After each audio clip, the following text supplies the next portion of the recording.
જય Dwarkadhish, welcome to my YouTube channel Diya cooks creation. આજે આપણે બનાવીશું એકદમ નવી રીતે અને બહુ જ ઝટપટ બની જાય તેવા વધેલા ભાતમાંથી એકદમ ફૂલેલા એવા વડા બનાવવા માટે મેં અહીંયા સૌથી પહેલાં એક મિક્સર બાઉલ લઈ લીધું છે। તેની અંદર લગભગ જે બનાવેલા બપોરના ભાત હોય તેને એડ કરી લઈશું। મેં અહીંયા 2 કપ જેટલા એડ કરેલા છે। તમે તમારી ક્વોન્ટિટી પ્રમાણે ભાત એડ કરી શકો છો। હવે ભાત એડ થઈ જાય ત્યારબાદ તેની અંદર 6 થી 7 લીલા મરચાં એડ કરી દઈશું। મરચાં તમે તીખાશ પ્રમાણે એડ કરી શકો છો। હવે તેની અંદર તીખાશ પ્રમાણે 1 મોટી ચમચી જેટલું મરચું, હાફ ટેબલ સ્પૂન જેટલો ધાણા જીરાનો પાવડર, 1 પિંચ જેટલી હિંગ અને 1 ટેબલ સ્પૂન જેટલો ગરમ મસાલો એડ કરી તેની અંદર હાફ કપ જેટલો ચણાનો લોટ એડ કરી દઈશું। હવે તેની અંદર 1 ટેબલ સ્પૂન જેટલા સફેદ તલ અને હાફ ટેબલ સ્પૂન જેટલો અજમો આ રીતે હાથની મદદથી ક્રશ કરીને એડ કરી દઈશું, જેથી કરીને પચવામાં પણ બહુ જ ઇઝી રહે છે। હવે અજમો એડ થઈ જાય ત્યારબાદ 1 મોટી ચમચી જેટલું તેલ મોણ માટે એડ કરી દઈશું અને હવે તેની અંદર 1 કપ જેટલો ઘઉંનો કરકરો લોટ એડ કરી તેની અંદર ટેસ્ટ પ્રમાણે મીઠું એડ કરી દઈશું અને હવે તેનો ચટપટા સ્વાદ માટે હાફ ટેબલ સ્પૂન જેટલી ખાંડ એડ કરી દઈશું। ખાંડ તમને ન ભાવે તો તમે સ્કીપ પણ કરી શકો છો। અહીંયા ઘઉંના કરકરા લોટને એડ કરવાથી તે એકદમ ક્રિસ્પી એવા વડા તૈયાર થાય છે। અહીંયા મેં તેલને એડ કરેલું છે, જેથી કરીને તેની અંદર સારું એવું બાઇન્ડિંગ આવશે અને વડા ઠંડા થયા પછી પણ એકદમ સોફ્ટ રહેશે। તમે જોઈ શકો છો આ રીતે તેને સારી રીતે મિક્સ કરી લઈશું ને અહીંયા મારા બધા જ ભાત સારી રીતે લોટની અંદર મિક્સ થઈને તૈયાર થઈ ગયા છે। હવે તેની અંદર 1 કપ જેટલા કોથમીરના પાન એડ કરી દઈશું અને તેને ફરી આપણે સારી રીતે મિક્સ કરી લઈશું। જો કોથમીરના પાન અવેલેબલ ન હોય તો તમે તેને સ્કીપ પણ કરી શકો છો। હવે બરાબર કોથમીર મિક્સ થઈ જાય ત્યારબાદ તેની અંદર થોડું પાણી એડ કરતા જઈને સારી રીતે તેનો સોફ્ટ લોટ બાંધી દઈશું। વધારે પડતો હાર્ડ કે વધારે પડતો સેમી સોફ્ટ લોટ ન હોવો જોઈએ, મીડિયમ એવો લોટ બાંધી લઈશું। તમે જોઈ શકો છો આ રીતે થોડું પાણી એડ કરતા જઈને તેનો સારો એવો સોફ્ટ લોટ બાંધીને તૈયાર કરી લઈશું।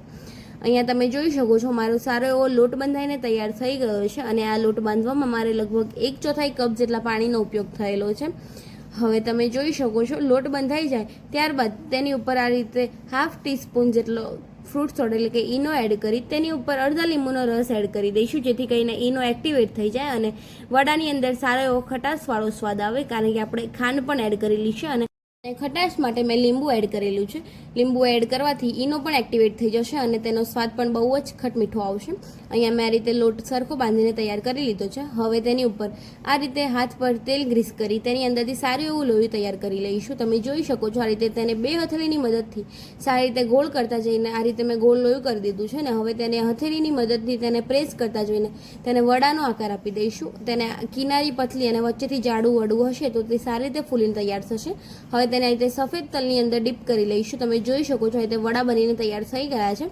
સેમ પ્રોસેસથી બીજું પણ લોયું લઈ તેને આ રીતે ગોળ કરતા જોઈને તેનું બરાબર સારું એવું ગોળ લોયું કરી દઈશું અને તેને ફરી આપણે હથેળી પર રાખી તેને સારી રીતે પ્રેસ કરી લઈશું, જેથી કરીને તે સારું એવું વડું બનીને તૈયાર થઈ જાય। તમે જોઈ શકો છો તેને ફરી આપણે સફેદ તલની અંદર ડીપ કરી લઈશું, જેથી કરીને તેનો લુક પણ સારો આવે અને તેનો સ્વાદ પણ બહુ જ સરસ આવે છે। તમે જોઈ શકો છો અહીંયા બીજું પણ વડું બની ગયું છે। સેમ પ્રોસેસથી આપણે બીજા પણ વડા બનાવીને તૈયાર કરી લઈશું। તમે જોઈ શકો છો આ રીતે સારી રીતે આપણે વડા બનાવીને તૈયાર કરી લઈશું।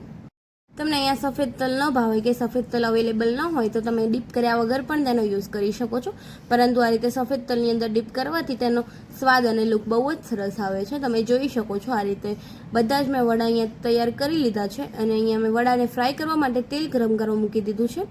તમે જોઈ શકો છો તેલ બરાબર ગરમ થાય ત્યાર સુધી મેં અહીંયા બધા જ વડા બનાવીને તૈયાર કરી લીધા છે અને અહીંયા આપણું તેલ પણ સારું એવું ગરમ થઈ ગયું છે। તેલ ગરમ થઈ જાય ત્યારબાદ જ તેની અંદર વડાને એડ કરીશું। જો તેલ ઠંડુ હશે તો વડા આપણા કાચા રહી જશે કાં તો વડા આપણા છૂટા થઈ જશે। તમે જોઈ શકો છો આ રીતે તેની અંદર વડા એડ કરી દઈશું। 4 થી 5 વડા જ એડ કરીશું, જેથી કરીને વડાને ફ્રાય થવા માટે સારી એવી સ્પેસ મળી રહે અને વડા આ રીતે ઉપર આવી જાય ત્યારબાદ તેને આપણે આ રીતે એક કરીને પલટાવી દઈશું, જેથી કરીને તે તૂટી ન જાય અને આ રીતે પલટાવતા જઈને તેને સારી રીતે ગોલ્ડન બ્રાઉન થાય ત્યાર સુધી તેને ફ્રાય કરી લઈશું। તમે જોઈ શકો છો હું આ રીતે બધા જ વડાને પલટાવતા જઈને સારી રીતે ફ્રાય કરી લઈશ। અહીંયા તમે જોઈ શકો છો લગભગ 4 થી 5 જ મિનિટમાં બધા જ વડા ગોલ્ડન બ્રાઉન એવા ફ્રાય થઈને તૈયાર થઈ ગયા છે। તેને આપણે તેલની અંદરથી બહાર નીકાળી લઈશું। તમે જોઈ શકો છો સેમ પ્રોસેસથી ગરમ તેલની અંદર બીજા પણ વડાને એડ કરી દઈશું।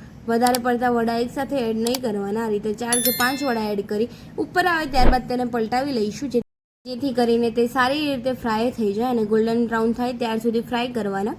તમે જોઈ શકો છો અહીંયા 3 થી 4 મિનિટમાં જ લગભગ ફ્રાય થઈને તૈયાર થઈ જાય છે અને એકદમ ક્રિસ્પી એવા વડા મેં અહીંયા બધા જ વડાને ફ્રાય કરીને તૈયાર કરી લીધા છે. તમે જોઈ શકો છો, હું તમને આ રીતે તોડીને બતાવું તો તમે જોઈ શકો છો અંદરથી એકદમ જાળીદાર અને બહુ જ સોફ્ટ એવા વડા તૈયાર થઈ ગયા છે. હવે તેને સર્વિંગ પ્લેટની અંદર સર્વ કરી દઈશું. સર્વ કરતી વખતે તમે જોઈ શકો છો એકદમ નવી રીતે અને વધેલા ભાતનો ઉપયોગ કરીને તેની અંદરથી સારા એવા સોફ્ટ અને ઝટપટ બની જાય તેવા વડા તૈયાર થઈ ગયા છે. અને અહીંયા આપણી સર્વિંગ પ્લેટ પણ સર્વ થઈને તૈયાર થઈ ગઈ છે. તમે જોઈ શકો છો મેં અહીંયા સોસ સાથે સર્વ કરેલી છે. તમે તેને ગ્રીન ચટણી કે ખજૂર આમલીની મીઠી ચટણી સાથે પણ સર્વ કરી શકો છો.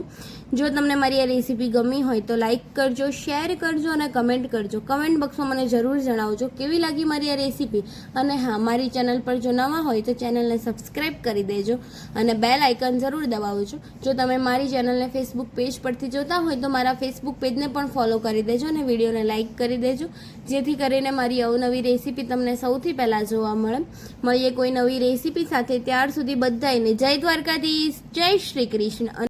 અને અહીંયા સ્ક્રીન પર મારી ચેનલની બીજી પણ રેસીપી જોવા મળતી હશે, તેને ક્લિક કરીને તમે તે પણ વિડીયો જોઈ શકો છો.